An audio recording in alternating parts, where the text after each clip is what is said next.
pour ta souveraineté, pour ton autorité, qui n'auront jamais de fin. Ce matin, nous voulons que ta souveraineté et ton autorité soient manifestées dans nos vies. Que ce matin,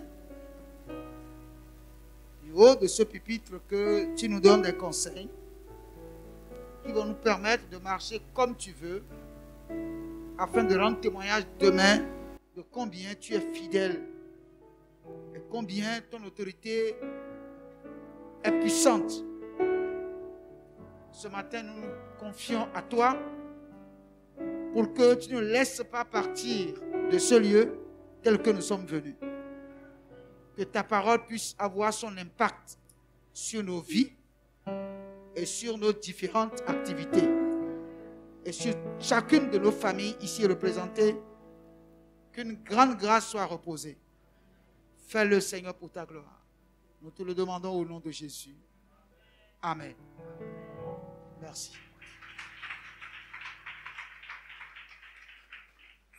Je vous salue dans le nom de Jésus. Merci pour votre présence ce matin. Que le Dieu de gloire bénisse chacun de vous au-delà de votre entendement. Ce matin, nous allons continuer notre enseignement sur l'intendance. Comment devenir l'intendant de Dieu. J'insiste beaucoup sur ce sujet parce que ce sujet est le socle de notre vie chrétienne.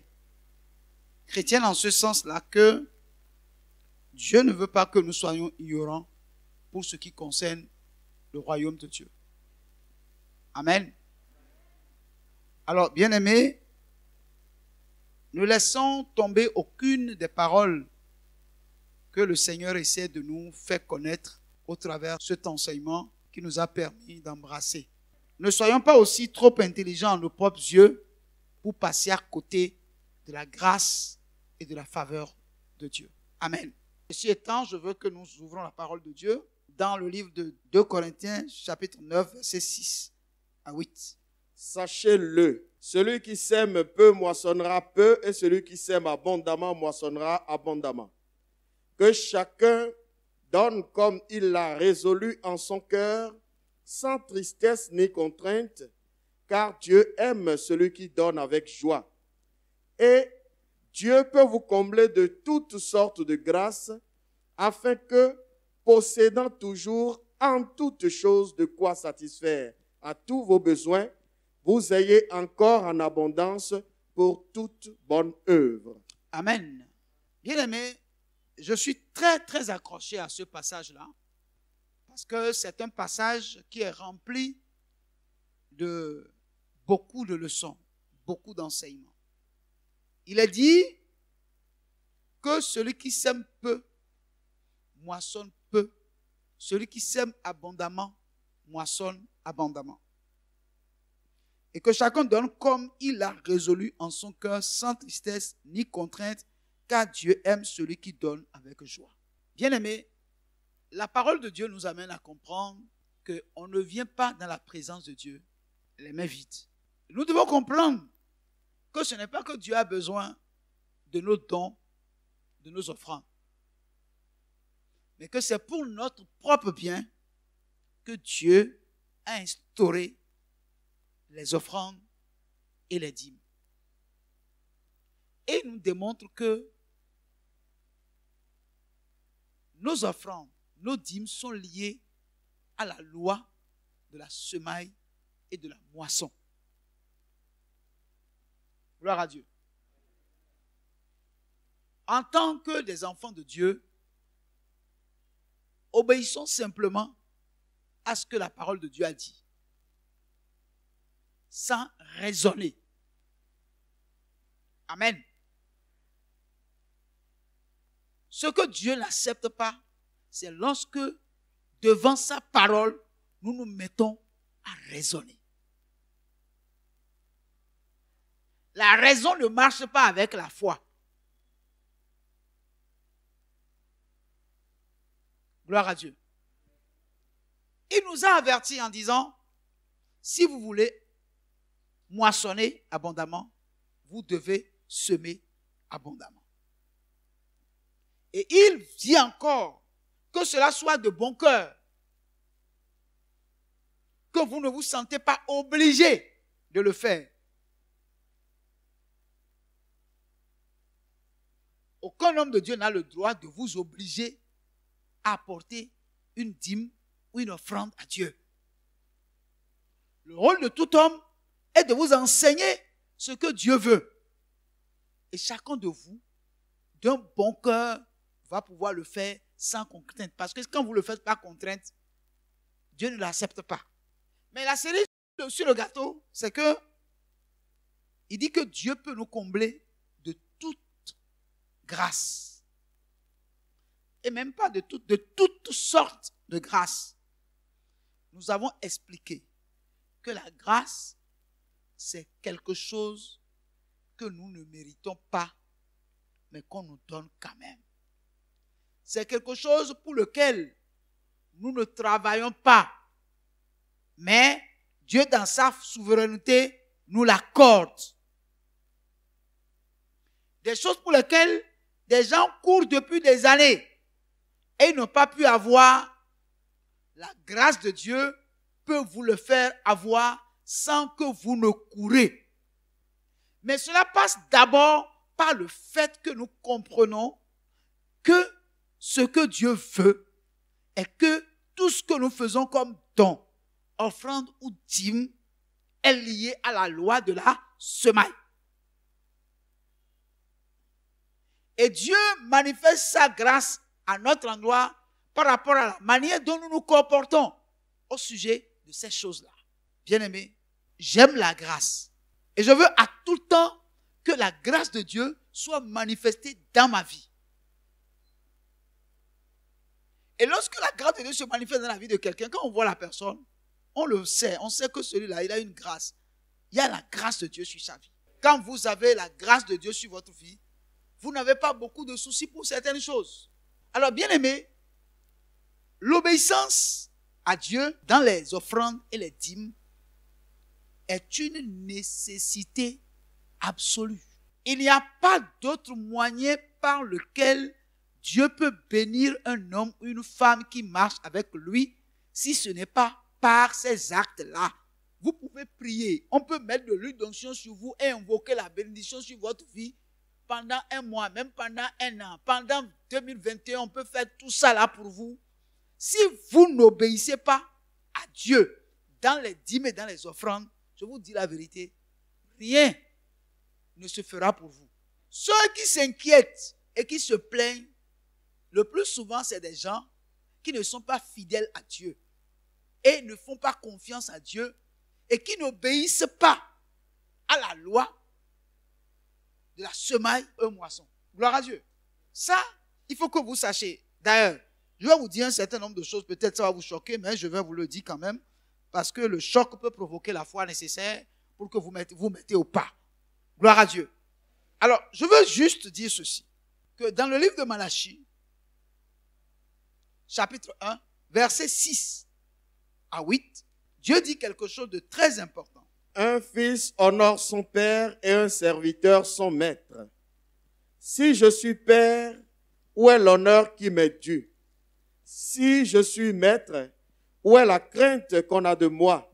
Dit l'Éternel des armées à vous, sacrificateurs, qui méprisez mon nom et qui dites, en quoi avons-nous méprisé ton nom? Vous offrez sur mon autel des aliments impurs et vous dites, en quoi t'avons-nous profané? C'est en disant, la table de l'Éternel est méprisable. Quand vous offrez en sacrifice une bête aveugle, n'est-ce pas mal? Quand vous offrez une boiteuse ou infirme, n'est-ce pas mal? Offre-la donc à ton gouverneur. Te recevra-t-il bien? Te fera-t-il bon accueil, dit l'Éternel des armées.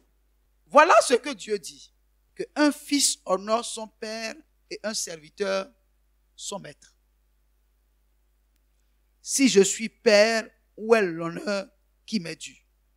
Si je suis maître, où est la crainte qu'on a de moi? Alléluia. Alors, bien aimé, ça veut dire que Dieu est très exigeant au sujet des offrandes et au sujet des dîmes. Dieu est exigeant. Il dit, un fils honore son père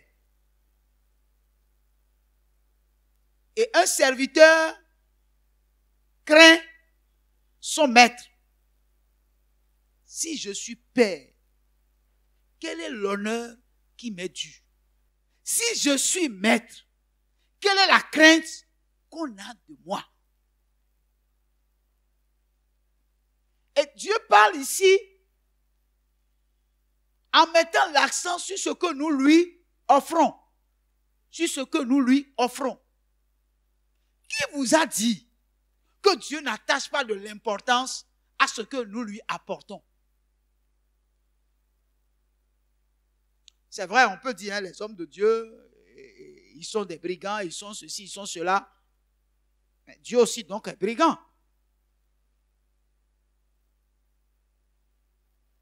Ou bien, puisque c'est dans sa parole, il a dit, si je suis père, où est l'honneur qui m'est dû? Si vous êtes mes fils, pourquoi ne m'honorez-vous pas? Si je suis votre maître, pourquoi vous ne me craignez pas? Alors, bien aimé, je peux même couper mon message là pour dire simplement que chacun n'a qu'à se juger lui-même pour dire, est-ce que là où je suis, Dieu peut reconnaître que je l'honore? Est-ce qu'il peut reconnaître que je le crains dans tout ce que je lui apporte? Est-ce que nous honorons Dieu? Vraiment. Si Dieu est notre Père, que nous sommes ses fils et ses filles, est-ce qu'il se sent honoré? Est-ce qu'en nous-mêmes là, nous sentons que nous honorons Dieu? Quel est l'honneur que nous lui accordons? Il dit, vous méprisez mon nom. Et vous dites, en quoi avons-nous méprisé ton nom? Et il a précisé, vous offrez sur mon autel des aliments impurs. Et vous dites, en quoi t'avons-nous profané? Qui parmi nous profane l'autel de Dieu au travers ses dons, au travers ses offrandes, au travers ses dîmes? Qui parmi nous profane l'autel de Dieu? C'est sérieux. Nous devons nous prendre au sérieux dans cette histoire-là. Nous devons nous prendre au sérieux. C'est en disant la table de l'Éternel est méprisable. C'est-à-dire, on dit, bon, est-ce que Dieu a besoin de ces choses-là? Non. Jetons-lui quelque chose, jetons-lui quelque chose, jetons-lui quelque chose. Alléluia. Jetons-lui quelque chose. Non. Il faut que nous changeons de comportement lorsque nous décidons d'offrir à Dieu. Il faut que notre comportement puisse démontrer que Dieu est honoré dans ce que nous lui apportons. Et il est allé en détail. Il a dit, quand vous offrez un sacrifice, une bête aveugle, n'est-ce pas mal? Quand tu veux donner quelque chose à quelqu'un, et tu lui donnes quelque chose qu'il ne peut plus utiliser, quand vous donnez à quelqu'un quelque chose qui est usagé, quand vous offrez à quelqu'un quelque chose dont vous n'avez plus vous besoin, quel est l'honneur que vous lui faites? Si Dieu doit nous bénir, quel est le genre de bénédiction que Dieu va nous offrir? C'est-à-dire aucun respect à la personne de Dieu. Aucun respect. Le respect exige même que ton offrande, même si elle n'est pas beaucoup, mais que ton offrande soit jolie. C'est pourquoi Paul a dit que chacun prépare dès le début de la semaine son offrande. Si tu avais préparé ton offrande, tu ne peux pas amener des billets, vieux billets, dans l'offrande. Tu aurais déjà, depuis le début de la semaine, cherché à changer l'argent, le billet là, en un bon billet. Touchable. Vous avez dit, mais le pasteur exagère. Non, je n'exagère pas. Je dis ce que la Bible a dit. Que chacun prépare dès le début de la semaine son offrande. Ce qui est déjà préparé, c'est quelque chose qu'on a nettoyé, on a privilégié, on a mis à part. On dit ça, c'est mis à part pour les détails. Dieu est dans les détails. Gloire à Dieu. Dieu est dans les détails. Ayons un bon comportement envers l'Éternel. Un comportement qui l'honore, qui fait que Dieu voit que vous lui donnez la première place, que Dieu vous préoccupe. Bien aimés frères, c'est important. Je vais passer plus de temps sur ça, même si les lèvres, je vais couper, je vais revenir dimanche prochain. Mais c'est important. Il y a certaines choses qui se passent, qui démontrent que les gens ne savent pas comment honorer Dieu. Comment tu peux offrir à Dieu une bête aveugle? Il dit, n'est-ce pas mal? Quand vous en offrez une boiteuse ou infirme, gloire à Dieu, vous allez me dire, mais non, mais quelle que soit la bête, on veut le sacrifier, non? Même si c'est infirme, même si c'est aveugle, mais quand même, c'est pour le sacrifier, non? Oui, c'est vrai, c'est pour le sacrifier. Mais Dieu regarde l'état de la bête. Et il dit, offre-la donc à ton gouverneur. Te recevra-t-il bien? Te fera-t-il bon accueil? Dit l'Éternel des armées. Comment vous pouvez donner à Dieu ce que vous ne pouvez pas donner à un homme? Parce que vous pensez que Dieu est aveugle, que Dieu ne voit pas. Ou bien vous pensez que Dieu, c'est lui qui traite les déchets. Gloire à Dieu. Et c'est à lui qu'on apporte les déchets pour qu'il les traite. Non, bien aimé, c'est pas ça. Il faut que nous changeons de comportement dans les offrandes, dans les dîmes, dans les dons que nous faisons.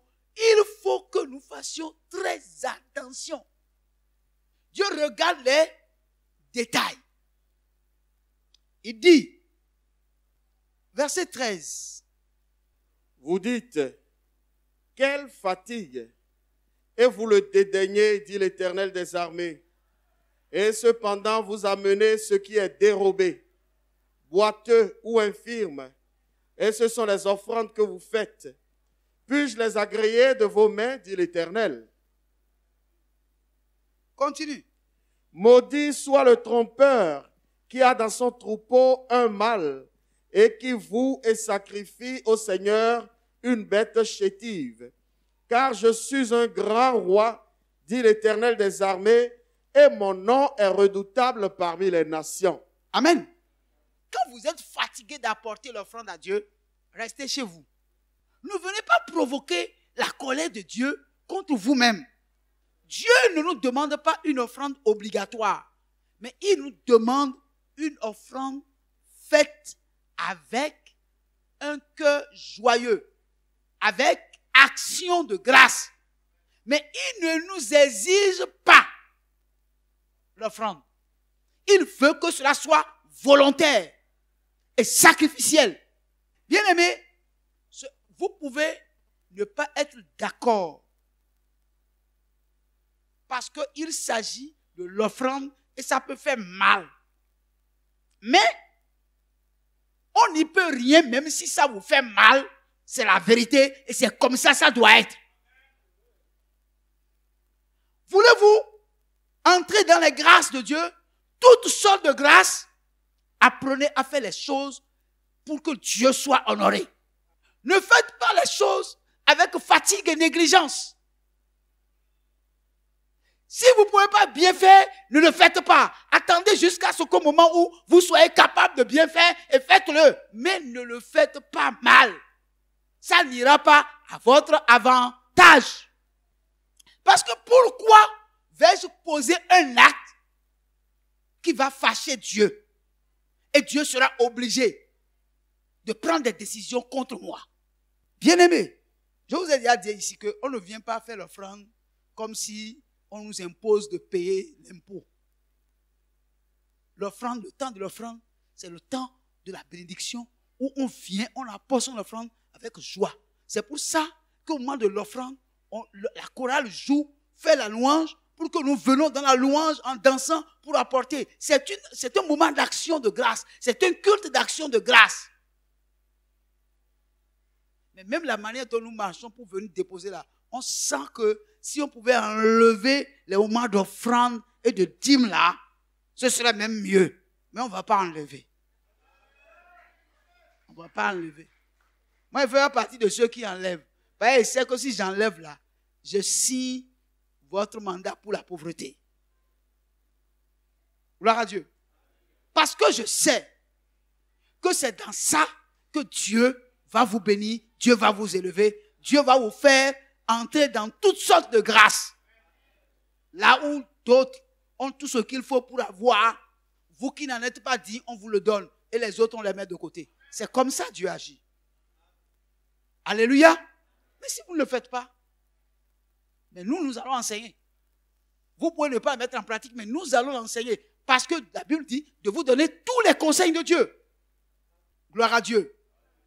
Il dit que nous dédaignons son offrande. Nous avons du dédain pour l'offrande de l'Éternel. Cependant, vous amenez ce qui est dérobé, boiteux ou infime. Et ce sont les offrandes que vous faites. Puis-je les agréer de vos mains? Ça, c'est à quoi d'apporter une offrande que Dieu n'agrée pas? Le pasteur peut agréer peut-être parce que c'est une grosse offrande. Gloire à Dieu. Mais ce n'est pas parce que c'est une grande offrande que Dieu agrée. Parce que Dieu voit dans les détails. Ça peut être une petite offrande, mais Dieu va l'agréer à cause du cœur qu'il apporte, à cause de la joie qu'il a accompagnée, à cause de l'action sacrificielle qui est posée. Parce que celui qui apporte cette petite offrande, peut-être n'a plus absolument rien derrière. Il a sacrifié tout ce qu'il a. Dieu l'agrée. Donc ce n'est pas la quantité, mais la qualité. C'est tout. Ne restons pas dans la quantité, mais restons dans la qualité. Quand nous restons dans la qualité, Dieu va l'agréer. Mais ça ne sert à rien d'apporter une offrande que Dieu va refuser d'agréer. Parce que derrière ça, il n'y a aucune bénédiction pour moi. Il est allé loin. Maudit soit le trompeur qui a dans son troupeau un mâle et qui voue et sacrifie au Seigneur une bête chétive. Donc, je vais te dire ceci. Lali, Dieu connaît combien tu as dans ta poche. Il connaît combien tu as dans ton compte. Il connaît quel est ton salaire. Les opportunités que tu as eues dans la semaine. Dieu connaît tout. Gloire à Dieu. Donc, tu ne peux pas tromper Dieu. Il a dit, maudit soit celui qui a un mâle dans son troupeau et qui vient vouer sur mon autel une bête chétive, infirme, aveugle, boiteux. Il dit, maudit soit. Est-ce que nous en sommes conscients? C'est-à-dire, Dieu attache tellement de l'importance à ce que nous lui apportons qu'il nous parle en détail pour nous montrer que nous devons avoir de la crainte et nous devons l'honorer.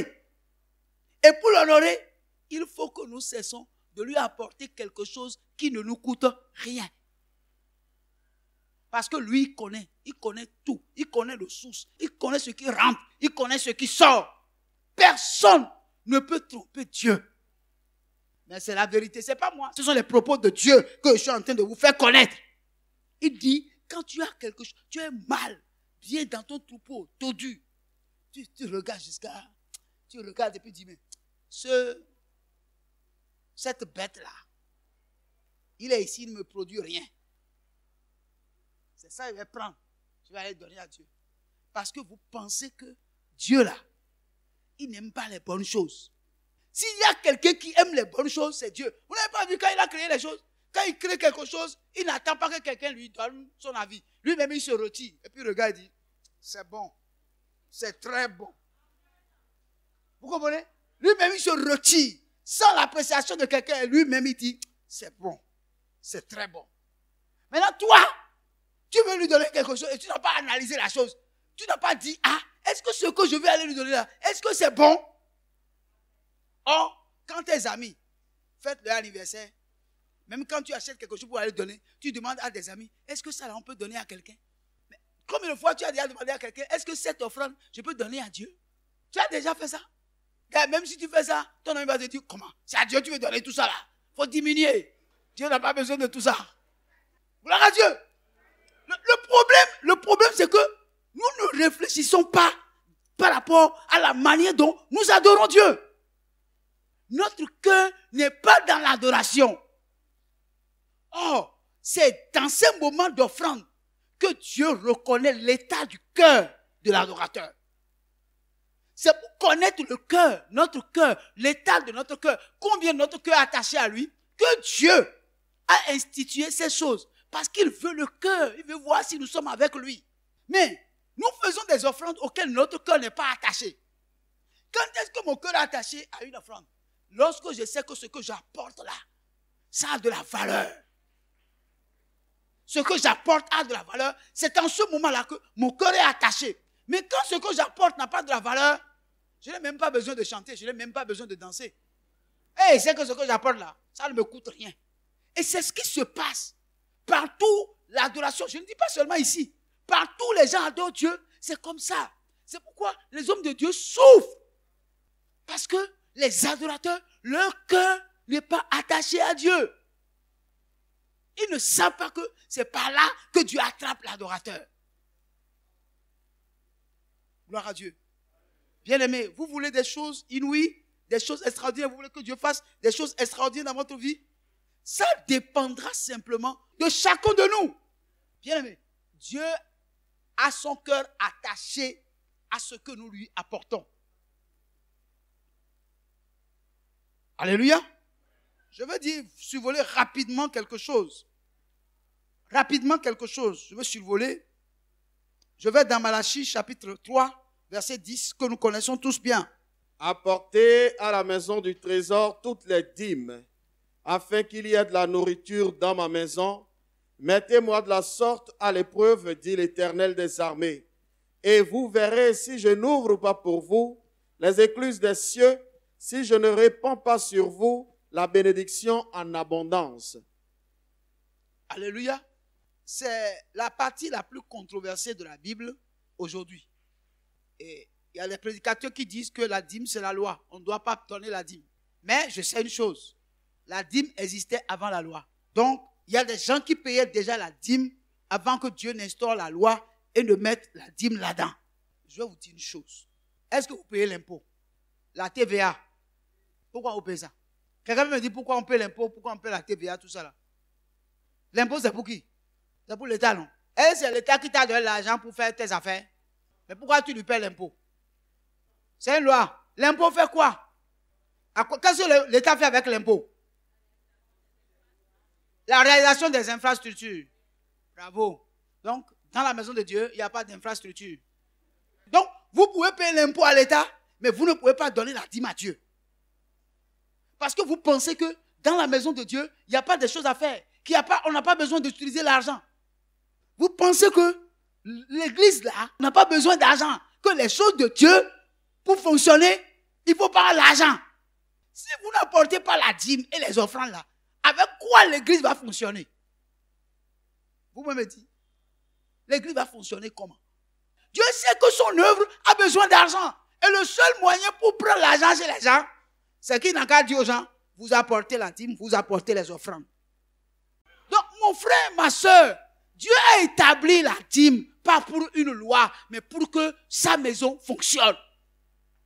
Et la dîme, c'est le plus petit niveau de don. Le plus petit niveau de don. Si tu as 10 000, Dieu dit, donne-moi 1000 francs dedans. Et Dieu dit, mange les 9 000.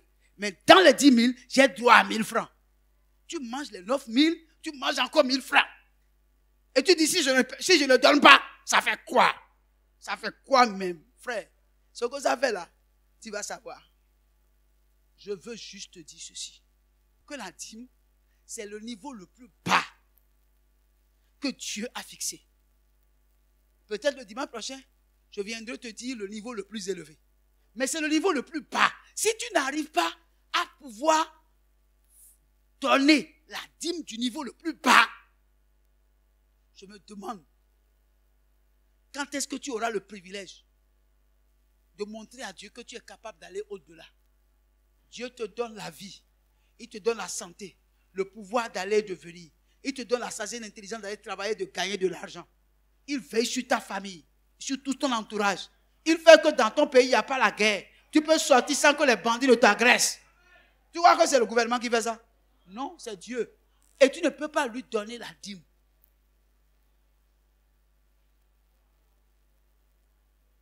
Et tu trouves des excuses. Dieu dit, je suis un grand roi. Il dit, je suis un grand... Allez vous lancer chez moi. Je suis un grand roi. Donc ça veut dire quoi? Il n'a pas besoin de quelque chose de nous. Il est un grand roi. C'est lui qui est le créateur de tout. Mais il nous donne l'opportunité de lui apporter des offrandes. Parce qu'il veut regarder l'état de notre cœur. Et nous discutons, nous raisonnons, nous faisons même des calculs. Et ils m'ont dit, ah, si moi je donne 10 000 de dîmes là, et puis tous les autres aussi donnent 10 000 là, on est combien dans l'église? Et puis je calcule. Pourquoi tu veux ajouter pour l'autre sur toi? Fais ce que Dieu t'a demandé de faire et attends le résultat. Attends que Dieu t'abandonne. Attends que Dieu refuse de faire ce que lui a dit qu'il fera. Mais mon frère, je vais te dire une chose. Dieu ne m'a jamais déçu. Et j'ai comme l'impression qu'il ne peut pas te décevoir aussi. Frère, il y a certaines choses qui peuvent tarder dans ta vie. Il y a certaines choses qui peuvent tarder. Mais quand Dieu ouvre la vanne, il peut te faire rattraper les années que les Yélek et les Gazam ont détruit. Ah, mais ça fait longtemps. Je souffre. Je vis dans la galère. Je n'ai pas de mari. Je n'ai pas d'enfant. Je n'ai pas d'époux. Je n'ai pas de maison. Frère, je vais te dire une chose. En un seul jour, Dieu peut te faire un rattrapage. Les gens, on te voit hier, puis ils vont te voir aujourd'hui, ils vont dire, ah, qu'est-ce qui s'est passé? Tel que tu étais hier là, tu n'es pas comme ça aujourd'hui. Non, non, les promesses de Dieu ont commencé par se réaliser. Même si elles tardent, elles s'accompliront. Les gens peuvent parler mal de toi comme ils veulent. Reste fidèle à Dieu. Accroche-toi à Dieu. Obéis à Dieu. Un jour, tous ceux qui se sont moqués de toi, ils viendront te dire, ton Dieu est Dieu. Nous allons le servir. Mais toi, ce que Dieu veut, c'est ta fidélité, ta constance dans la foi, ta constance dans l'adoration. C'est tout ce que Dieu veut. Et un jour, tout va changer. Gloire à Dieu. Tu dis, oh, des gens avec qui je me suis marié, ils ont déjà 3 enfants. Moi, là, maintenant, quand est-ce que je vais avoir un enfant? Est-ce que tu sais que Dieu peut te donner en un coup KO, là, il va te donner 4 enfants? 4 enfants, un coup KO. 2 filles, 2 garçons en même temps. Tu dis, Seigneur, je prends ma retraite.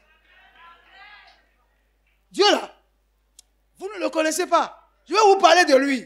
Quand j'aurai le temps, je vais vous parler de lui. Je ne vous ai encore jamais parlé de Dieu, mais je vais vous parler de lui. Que Dieu vous bénisse. Ayez confiance en Dieu. Laissez Dieu agir. Cessez de vous effrayer. Faites bien ce que vous devez faire. Et vous verrez ce que Dieu fera de votre vie. Alléluia. Les gens peuvent dire ce qu'ils veulent. Ils peuvent se moquer de vous. Un jour, ils vont cesser de se moquer de vous. Un jour, ils se mettront devant vous. Ils vont dire, amène-nous dans la maison de ton Dieu. Ils te le diront. Mais toi, reste fidèle. Cesse d'aller chercher des bêtes aveugles, chétifs, infirmes pour apporter dans la maison de Dieu. Il faut cesser d'amener des billets percés que tu ne peux plus dépenser au marché.